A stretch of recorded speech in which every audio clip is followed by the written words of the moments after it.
Bom dia, tudo bem com você? Como é que estão as coisas aí? Eu espero que bem, eu sou o André Godoy, esse aqui é o canal Dinheiro. Hoje é dia 25 de outubro de 2023, quarta-feira. Você lembra de uma frase do Homer Simpson? Que ele diz assim, mais ou menos, né? A culpa é minha e eu ponho ela em quem eu quiser. Quando eu li ontem uma matéria sobre Magazine Luiza no site do Infomoney, eu lembrei dessa frase do Homer. Eis que me aparece aqui a dona Luiza Trajano falando o seguinte, que a Magazine Luiza está indo mal na bolsa, abre aspas, tá? Para dona Luiza.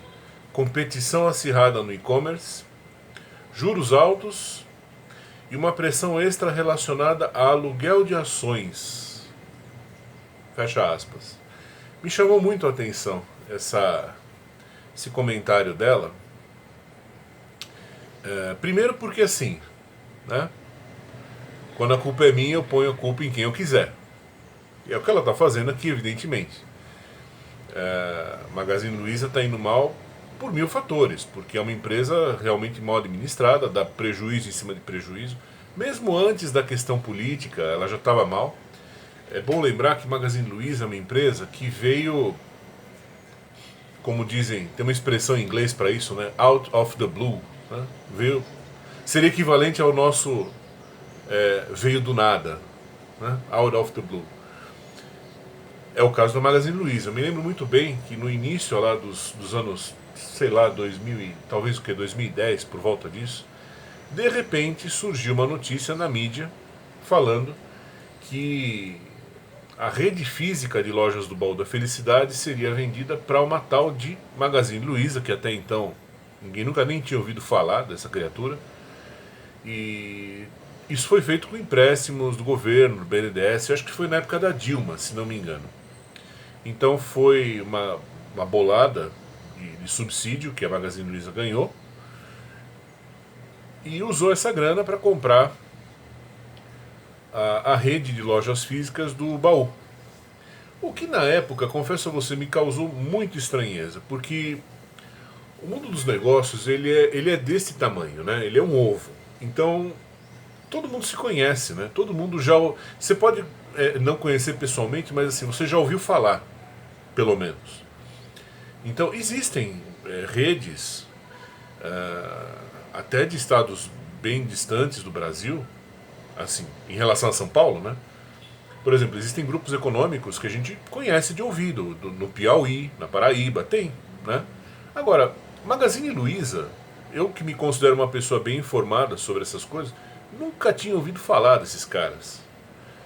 Pensei, gente, que coisa mais bizarra, né? A mulher vem do nada, cai do céu, chega ontem no jogo e já tem dinheiro para comprar a rede física de lojas do Baú da Felicidade, uma coisa estranhíssima, né? Uma coisa que um cara como o Silvio Santos demorou uma vida inteira, ele demorou 60 anos para construir aquilo, certo? Não foi do nada.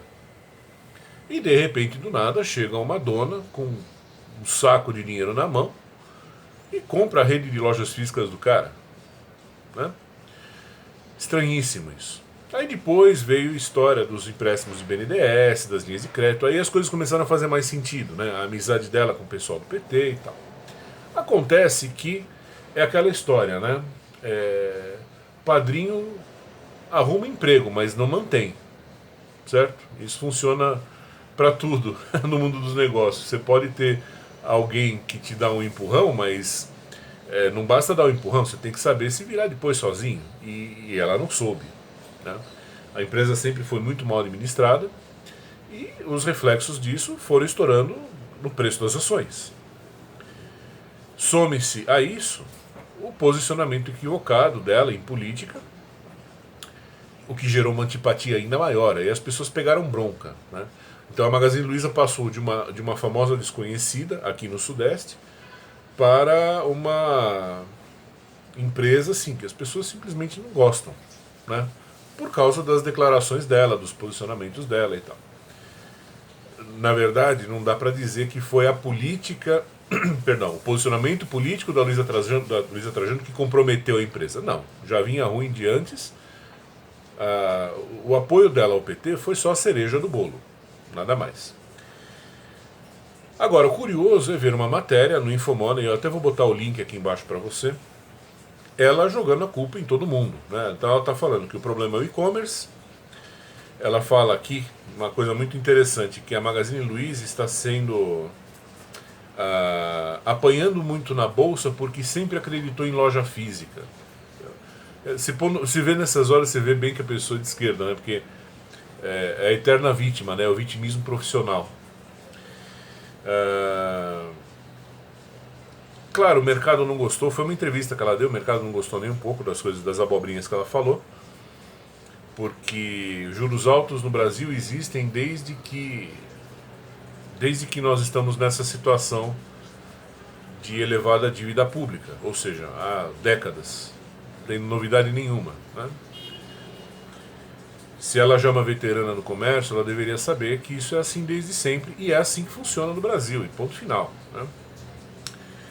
Agora, de todas as abobrinhas que ela falou, a mais realmente espetacular, e que está muito na moda agora falar, é esse negócio de falar que o preço das ações dela está caindo, está apanhando, por causa do aluguel de ações.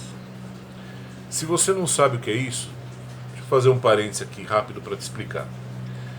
Aluguel de ação é o seguinte: vamos supor que eu analisei lá uma empresa, sei lá, vamos dizer, Uzi Minas, por exemplo. E eu cheguei à conclusão de que a Uzi Minas está sendo cotada a um preço muito maior do que deveria. Portanto, eu percebo que, por uma série de fatores, a empresa, os resultados que ela está entregando não são tão bons, tal. Eu chego à conclusão de que a Uzi Minas teria que cair de preço, né? O que eu faço? Eu vou ao mercado, chego para alguém que tenha um lote grande de ações de Uzi Minas e eu faço um contrato de aluguel dessas ações. Eu falo para o cara, olha, me aluga as suas ações. Ele transfere as ações para mim, passa, claro, não a propriedade, né, um contrato de locação de ações. Eu pego essas ações dele, vendo no mercado, com isso eu exerço uma pressão vendedora muito forte, os preços caem, depois eu vou lá, recompro essas ações, essas mesmas ações que eu vendi, e entrego na mão do proprietário das ações. Devolvo as ações para o seu verdadeiro dono, né? O cara me aluga, sei lá, 1 milhão de ações da Uzi Minas, eu pego essas ações, vou na Bovespa, vendo, forço o preço para baixo, vendi por preço médio de 10, aí quando chegar a 5, eu recompro e devolvo as ações para o seu proprietário, né? É o aluguel de ações.